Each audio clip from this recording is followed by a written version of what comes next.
Well, hi there. My name is Perry, and welcome to the Literary Niterary. Okay then friends, so today I will be doing a joint wrap-up for July and August, basically just catching up on all of the books I have read and need to review as of September 1st. I think the way I'm going to do this is to group both sets of stats together at the beginning and then just run through the books and review them all in a row. In July, I completed 7 books for a total of 2,350 pages. That is 76 pages per day, and the average length of book that I read was 299 pages. I read some quite old stuff and some quite new stuff, so while the average age of books that I read was 110 years, the mode release year was 2020. In terms of genre, in July I read 3 adult genre romances, one of which was historical, 2 classics, which were both plays, 1 nonfiction self-help / craft book, and 1 young adult historical fiction. And in terms of audience, as I just said, one of those 7 books was targeted towards young adults and the other 6 were targeted towards adults. In August, I completed 6 books and read 2,363 pages. The average length of book was much longer at 437 pages, but I still read on average the same amount of pages per day, 76. The average age of books that I read in August was 42 years, but the mode release year was 2019. In terms of genre, I read 1 classic, 1 piece of historical fiction that was also kind of a mystery and kind of a romance, 1 contemporary / thriller, 1 epic fantasy, and 1 young adult contemporary. And once again, as I just said, one of those books was targeted towards young adults, the other 5 were targeted towards adults. In July, I was slumping pretty badly after finishing my first read of the month. I don't think I read another thing until the month was more than halfway over. In August, however, I think the lower number of completed books has more to do with the length of the books that I was picking up rather than any particularly bad slump, although I am still kind of getting my momentum back. And without any further ado, let's get into the reviews. Okay, so the first book I read in July was A Princess in Theory by Alyssa.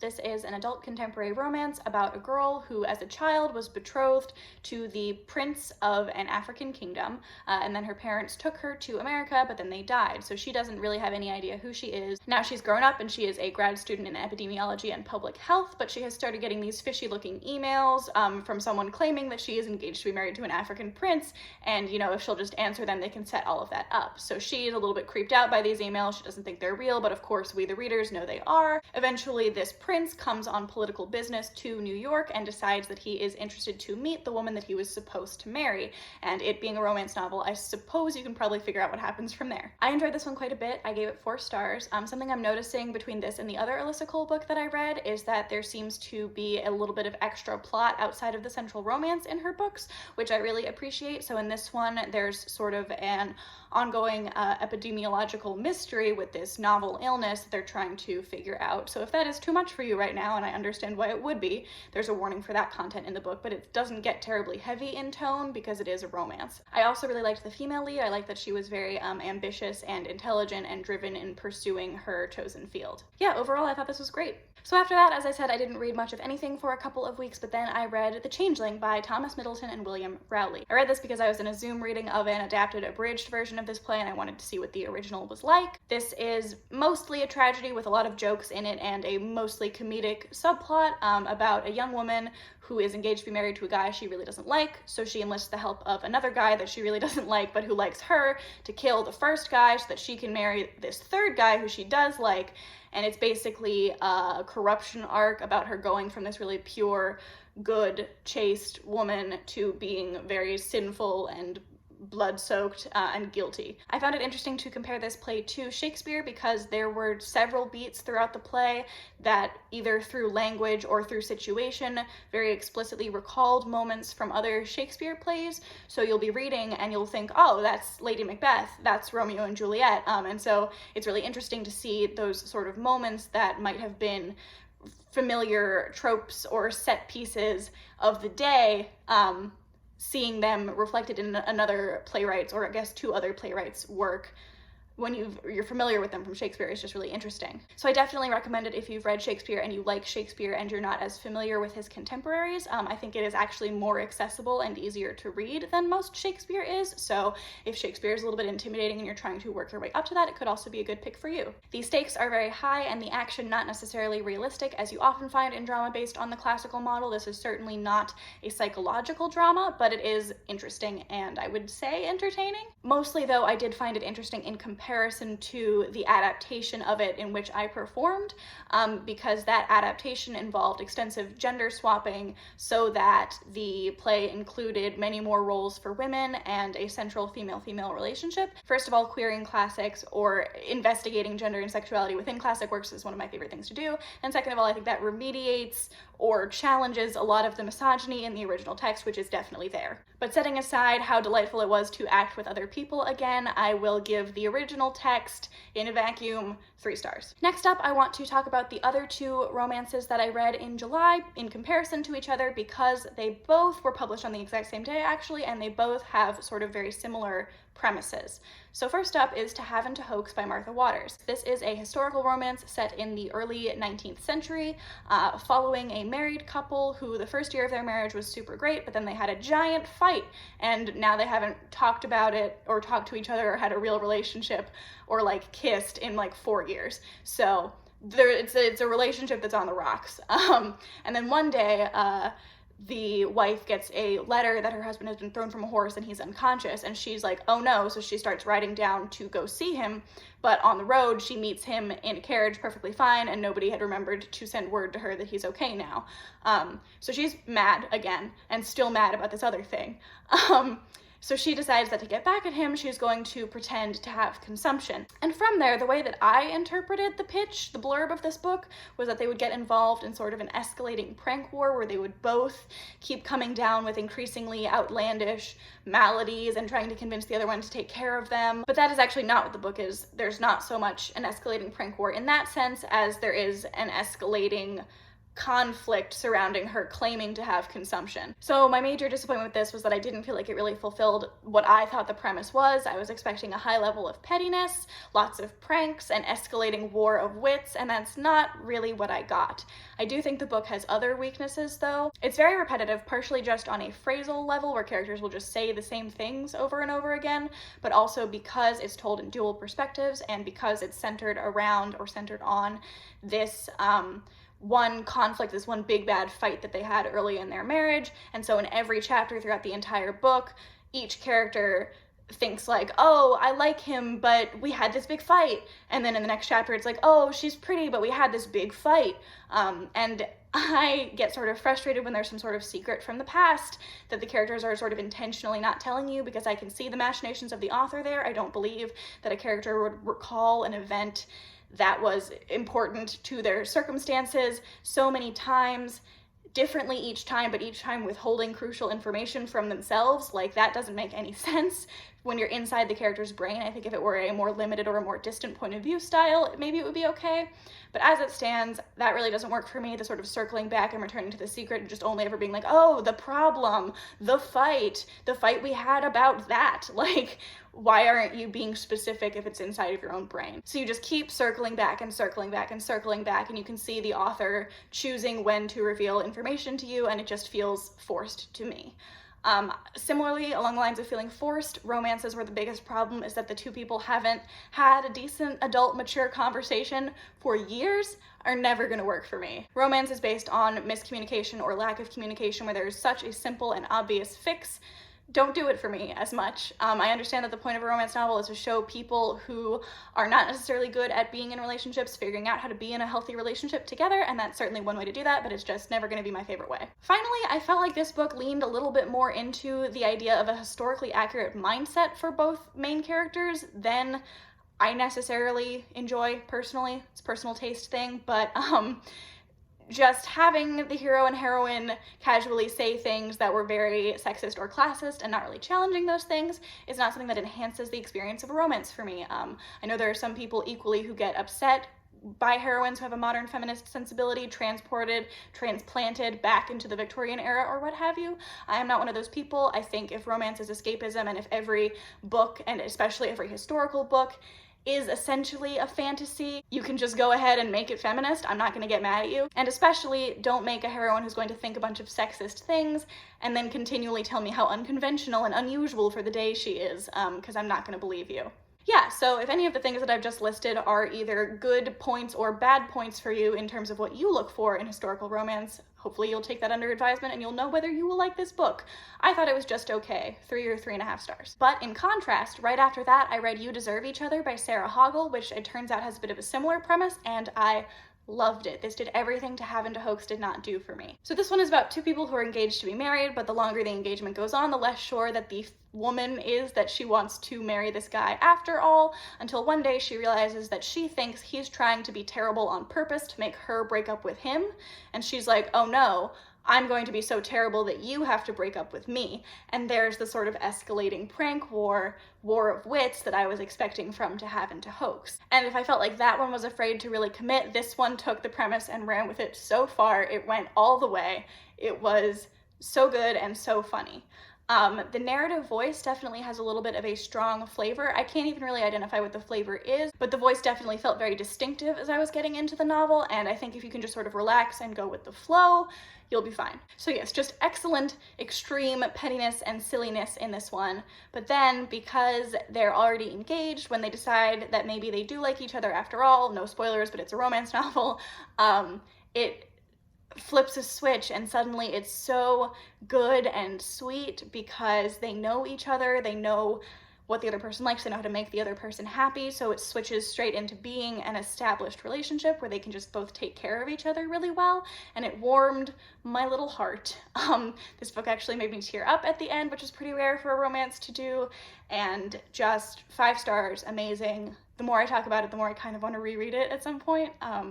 Yes, delightful, funny, heartwarming. I think established relationships or like relationship in peril tropes in romance are definitely my jam. Okay, next up we have Big Magic, Creative Living Beyond Fear by Elizabeth Gilbert. This one is a nonfiction book about the creative process, or about Elizabeth Gilbert's take on the creative process, and I gave it about 4 stars. In order to enjoy this book, I have to take some things figuratively or metaphorically that I think the author would prefer for me to take literally, but with any self-help or craft book, I think you should take whatever works for you, modify whatever almost works for you, and leave behind whatever doesn't work for you. Several large things in this book do work for me, so I have a generally positive view of it, even though I don't tend to buy into any sort of woo-woo stuff. The central premise of this book is basically that Elizabeth Gilbert believes that creativity is a disembodied force outside of human beings, and every so often it will sort of touch down on one of us. There are ideas that want to be made into things, but they can't be made into things by themselves, so they'll partner with you, and that's what we commonly term inspiration to be, is the sort of meeting of a person and an idea. But like if you're not doing the work regularly, the idea might float away and leave you and go find somebody else, so you better be on your A game. If I were to try to distill this book down to the one axiom that I found most useful for me, I would say this: that there are 3 major factors that create creative success, one of which is talent, one of which is luck, and one of which is hard work. And of those 3, the only one you have any chance of controlling is hard work. So instead of worrying about talent or about luck or about anything else, just show up regularly and do the work. Because even if you knew you were never going to make it big, wouldn't you still want to be doing the work? I would. I find this a fairly useful book. Whenever I start talking about it, I tend to start bringing up and discussing every single point Elizabeth Gilbert makes in the entire book, which we do not have time to do today, but I might make some sort of either single book review for this book at some point, or some sort of vlog trying to get back into like a creative groove, a creative swing, using this book as a blueprint. If you'd be interested in either of those things, or if you have a preference between them, go ahead and let me know in the comments down below. After that, I read The Paper Girl of Paris by Jordan Taylor. This is a young adult novel told in 2 timelines. One is in the present day, where a teenager in America has been left upon the death of her grandmother an apartment in France that nobody ever knew about, so she and her parents go over to Paris and check out this apartment, and basically she's trying to uncover family secrets. And then the other timeline follows her great aunt during the Nazi occupation of France. And she is working for the French resistance, basically. So those are your main stories. I really like dual timeline novels where one person is trying to uncover secrets from the other timeline. That's one of my favorite tropes. So I was excited to pick this up, but overall felt kind of lukewarm about it. The biggest thing for me is that it doesn't feel like the present timeline and the past timeline really match. And I think this might be a limitation of writing the book for young adults, because the present timeline feels like really young YA. The narrator is worried about her first kiss, for example, alongside sort of uncovering this family mystery, whereas the character in the past, even though she's only a few years older, is obviously in a much more mature situation because she's constantly in life and death situations, or using her position as a young socialite to quasi-seduce Nazi officers to get information from them. Like, it's just hard to compare those two things and find them equally weighty, to find the stakes equally high. And I know that I read World War II fiction as a young adult, as a middle grade reader and younger. So if your reader is the kind of reader who can deal with that kind of subject matter, I think it's quite possible that I would have liked it more if I were still a younger YA reader myself. So I'm not necessarily calling that a failing of the book, but I do think that the two halves don't cohere together as well as they might have been able to if the present day timeline was written about an adult woman and was therefore able to be a little bit grittier, a little more intense, higher stakes, more suspense. I don't know. Additional obstacles for that character, maybe. Overall, this hasn't left terribly much of a lasting impression on me, unfortunately. 3 stars. And finally, for the month of July, we have The Winter's Tale by William Shakespeare. This I read for an audition. I was doing a piece from this play for an audition, so I wanted the context of the entire play. So I took an afternoon to alternately read this and nap, and it was glorious.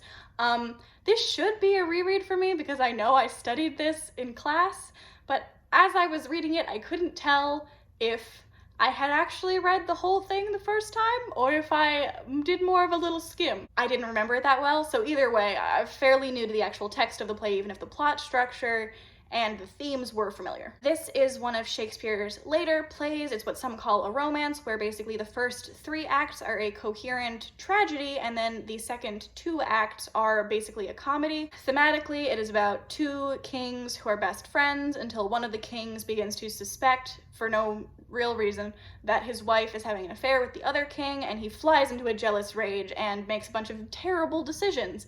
And I guess that's the setup for the play. This is where the famous stage direction "Exit Pursued by a Bear" comes from.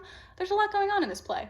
Not to spoil it if you're not familiar with it, I'll just leave it at that. I enjoyed this. As I've mentioned on this channel before, I'm really fascinated by stories like this, where the older generation makes a bunch of problems, makes a bunch of terrible decisions, everything is bad, and then it can't be really solved until the next generation. I'm working on a story that functions like that myself.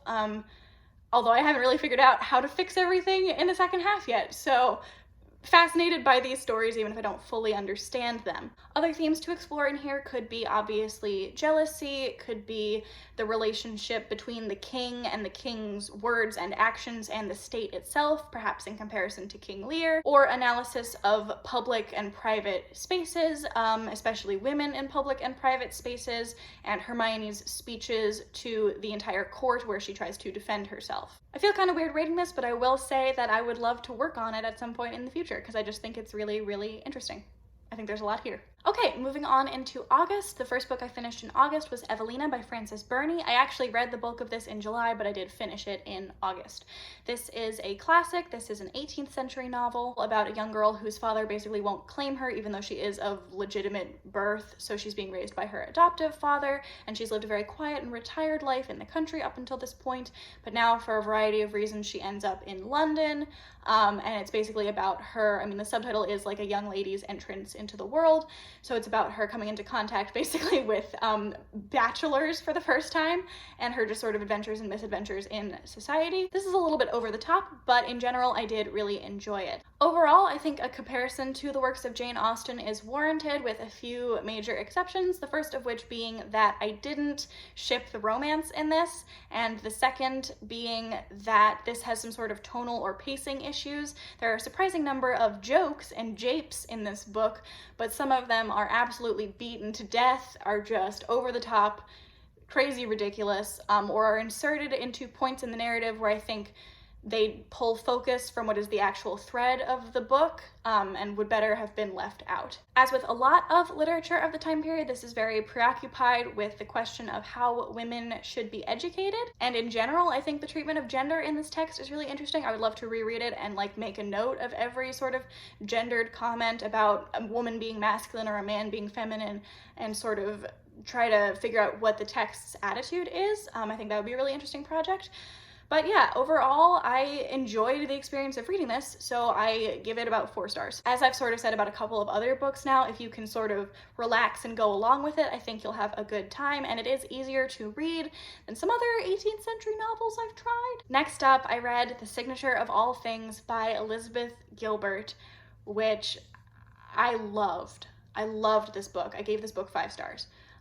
This is a historical fiction novel that spans most of a century, follows basically the entire life of a woman named Alma Whitaker, who is born to an extravagantly wealthy father in Philadelphia and becomes a botanist. And it's just, when I say it's just about her life, that's kind of the best way to describe the book. So this is one of those pieces of art that, as the title suggests, really encourages you to find the extraordinary or the sublime in the mundane. One of those books that is able to simultaneously make it seem as though one person's life is a very small and very plain thing, but also the grandest and most wonderful thing we know of. This book made me cry quite a bit at the end. I'm not going to call it representation, but I did appreciate the acknowledgement of queerness in a historical setting. It's not the central focus of the book by any means, but I always appreciate seeing it there. I also appreciated that this is a book mostly about a woman over 40. As I said, it follows her whole life, but the real meat of the book doesn't pick up until she's 48, I believe. I just think that can sometimes be a sort of rare thing in the media, so if that's something you were looking for, or if you know someone who would appreciate a book like that, this is one. But yeah, this is basically a book about one woman who is trying to make sense of the universe and trying to do something meaningful with her life. And it was so beautiful. 5 stars, highly recommend. Okay, after that I read My Sister the Serial Killer by Oyinkan Braithwaite. This is a very short, dark little book about a girl who is at this point fairly accustomed to getting calls from her younger sister saying, "I killed a man, can you come help me clean up after myself?" And the older sister doesn't like it, but she goes along with it until her younger sister sets her sights on a doctor that the older sister has had sort of a lingering crush on. This was a very interesting book. Looking at reviews, I kept seeing people saying that this was a satire, and maybe I am stupid, but I don't see it that way. I'm not sure what it would be a satire of. If what those people mean is that this is a darkly funny book with a largely sardonic tone, then yes, I agree. And I also see how it's a book that sort of toys with certain genre conventions and certainly toys with the idea of a Black widow and challenging those things. But if it is satire and I just missed it, someone please explain it to me. As I was reading, I did keep thinking that if this book had been told from another perspective with another attitude, it's entirely possible that we would receive it and be like, oh my god, empowerment, like she's taking it out on the patriarchy, like amazing. But the way that it is told, it's just sort of darkly horrifying, because the younger sister keeps claiming that she's killed these men in self-defense, but when her sister comes to get her, she never seems to have been harmed. So I think this is a very interesting book about what violence is and about what violent systems in a society look like, but also about duty and family and how far you would go to protect a family member. I keep thinking about this one. 4 stars. Next up, we have another sort of mystery, which was The Widow of Pale Harbor by Hester Fox. I read this on recommendation from Mara over at Books Like Whoa. She really liked this author. I didn't love this book. This is basically about a little town where some really weird things keep happening, and everyone is blaming it on this widow who lives up on top of the hill, and everybody thinks she killed her husband, and she's probably a witch, because you know how unattended women are. Probably witches. So then this other guy comes into town to set up a sort of transcendentalist church, but he might not be there for that reason only. And so he and this widow become sort of romantically involved, and then it's about kind of figuring out who's doing all the weird things, and when the weird things eventually escalate to murder, how to keep this woman safe unless she's behind it all. So yeah, mystery component, romance component, historical setting, gothic vibes. On a like cognitive level, I really appreciated a lot of the things that this book was doing. I enjoyed the setting in a remote Maine town. I also appreciated the sort of thorough engagement with the historical moment, or more thorough engagement with the historical moment. It wasn't just an excuse for people to be wearing floor-length dresses.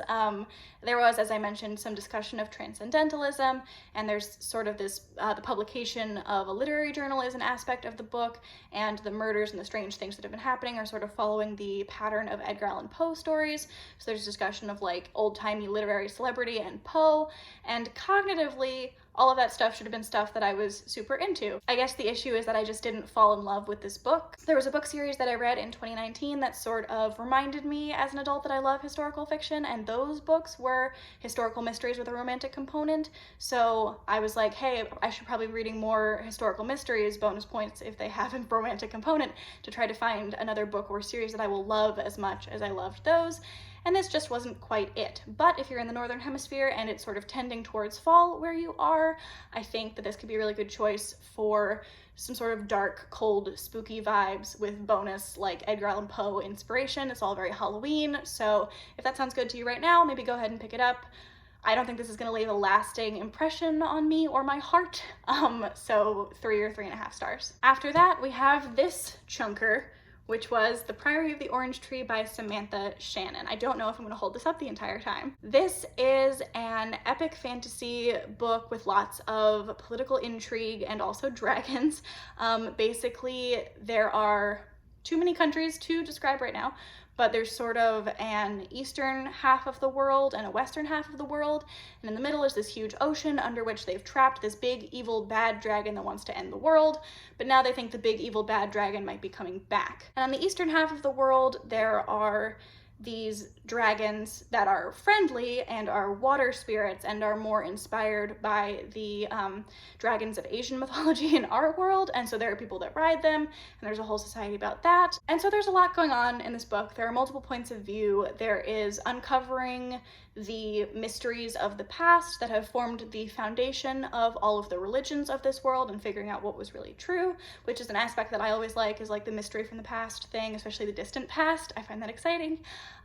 There is a central female-female romance with super slow burn, lots of yearning. Thematically, I would say this book is a lot about learning to respect and collaborate with people from different cultural backgrounds to you, learning to accept that people don't have to think the same way as you or believe all of the same things as you, but if you can come together around a common goal, then you can work together and you don't have to call each other heretics, and isn't that nice? I don't think I've ever read an adult epic fantasy book before. I've read some young adult fantasy, like some young adult high fantasy, and I read The Hobbit in like the 6th grade was the last time I read it, but I don't know that I've ever read anything like this, and so this was definitely a reading experience that I wasn't used to. Certainly in the beginning of the book, I felt more like I was studying this world than like I was sort of passively being entertained by it, because I kept flipping to the back of the book, looking at the maps in the front, looking at the list of characters, looking at the glossary, Googling words that weren't in the glossary, because Samantha Shannon has one heck of an old-timey vocabulary going on in here. But yeah, it was a different kind of reading than I normally do. The one thing I'll say about this is that I think there might have been some more room for nuance in terms of the big bad of the piece, the big evil dragon that I told you about. There in fact was one point where I thought that he was going to at least tempt some of the main characters, but in fact, all of the main characters seem pretty staunchly determined that this bad guy is bad and they know better than him, which within the frame of the story it seems like they do, but I can't help but think it would be slightly more interesting if amidst all of this learning about cultural nuance and respecting differences, there was more nuance to the good-evil conflict as well. But overall, a novel reading experience. I love dragons, I love political intrigue, I love yearning, so this was great. 4 stars. And then finally, for the month of August, we have We Used to Be Friends by Amy Spalding. This is this author's follow-up to The Summer of Jordi Perez, which is a female-female rom-com that I read in the past and enjoyed quite a bit. And this is, as it perhaps sounds like, a story about a friend breakup. Unfortunately, I did not like this very much at all. So this book is told in 2 points of view, and one of those points of view is moving forward through time, and one of those points of view is moving backwards through time. If you have seen the musical The Last 5 Years, it is that same structure in terms of one person gets a turn to talk, the other person gets a turn to talk, they're moving in opposite directions throughout time. If you are like me, and once again, perhaps I am just dumb, but if you are like me, when you first watched the last 5 years, you didn't realize that they were two people alternating telling their stories in opposite directions. You just got that it was non-linear storytelling. The story was being told out of order. And I felt the same way about this book. Maybe 4 or 5 chapters in, I was like, wait, is it doing that thing? And I went and looked at the table of contents and it's doing that thing. The issue with this is that this is a YA contemporary, and much like while I was reading The Priory of the Orange Tree, I felt like I needed to get out a piece of paper and make a diagram about what was happening when, and that's not necessarily how I want to feel when I'm reading a YA contemporary, you know what I mean? I found it really difficult to keep the events of each timeline straight because they were moving in opposite directions, alternating sides. And I think in terms of emotional impact, there was something that happened at the very beginning of the book, at the end of the first chapter, that really should have happened at the end of the book. I think, again, to make this comparison again, I think The Last 5 Years relies for the emotional impact of its ending on the fact that you see the end and the beginning together, and that's really poignant. In a book, you can't have the two characters, or maybe you could have the two characters talking on top of each other and have it be intelligible. So I felt that the ending of this book was a huge anticlimax. And it wasn't one of those non-linear stories where it feels like the order of events doesn't matter because you're following the dissolution of a relationship. Yeah, it's not just about creating a mood, for example. It's very much the question of the book. The question that the first chapter basically asks is like, why aren't we friends anymore? What happened?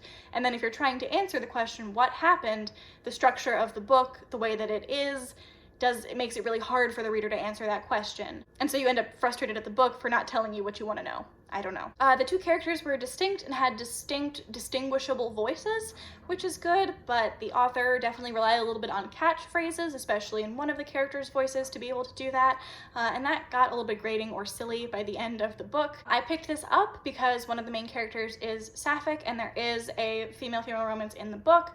I was a little bit disappointed by that because although she does identify as bisexual on the page, which I appreciate, the way that she comes to realize her sexuality and come to terms with it felt super rushed and kind of inauthentic to me. And of course, my experience is not universal. I'm sure there are plenty of people who will read this book and identify with it, and certainly we're trying to move towards a world in which questioning your sexuality and coming out are not a huge psychologically tortuous ordeal. That's very good, but to me, it just didn't feel recognizable. But again, I think that's mostly a fault of the book's structure because you get to see the meet cute between this girl and the girl she eventually dates, and you get to see the like confrontation of like, are we going to be friends or are we going to date each other? But you don't see anything in between those two moments. So if you did see more in between those two moments, perhaps you would see the tension building up and it would be easier to believe that once it's made explicit, like, hey, I like you, do you like me? The other character could be like, oh, well, now that you mention it, yeah, I do. So yeah, if I had been able to feel that relationship develop, perhaps I would have believed the sort of coming to terms moment a lot more, and perhaps I would have cared about that relationship more as well. I think it's probably very good to have female characters in YA who are a little bit messy, who are working through some stuff, who are not always likable, who are not always good friends to each other, who are not always good people. Like, I think there should be room for all of that in the book world. I also think it's probably good to have a book that centers on a friendship between two women, and that doesn't center on romance, where the romance is more of a peripheral element. However, I personally feel that this book was sort of hamstrung by its structure every step of the way, and that made it really difficult for me to connect to the story or the characters, even though there were things that I related to about both of them. And so overall, I found this book to be a heavy meh. Kind of disappointing since I did enjoy the author's first book, 2.5 stars. But maybe you'll love it. All right, and that is it. Those are the books that I read in July and August. Hopefully I will be a somewhat more regular presence on this channel in September and going forwards, because I have lots of ideas, lots of things that I want to do. So wouldn't it be great if I actually did them? Let me know, do you have any historical mystery recommendations for me? Can you think of any pairs of book twins like To Have and To Hoax and You Deserve Each Other that seem to be sort of operating with the same premise? Do you believe that creativity is a nebulous force of the universe that chooses when and how to partner up with human beings? Let me know in the comments down below. If you had a good time here today, I do hope you will consider subscribing. I will see you with another video hopefully very soon. And in the meantime, I hope that everybody is staying happy, healthy, and safe. And I hope that somewhere out there is a great book waiting just for you. And I hope that my hands didn't make weird shadows because of where I put a lamp to get even lighting on my face. Have a great day. Goodbye.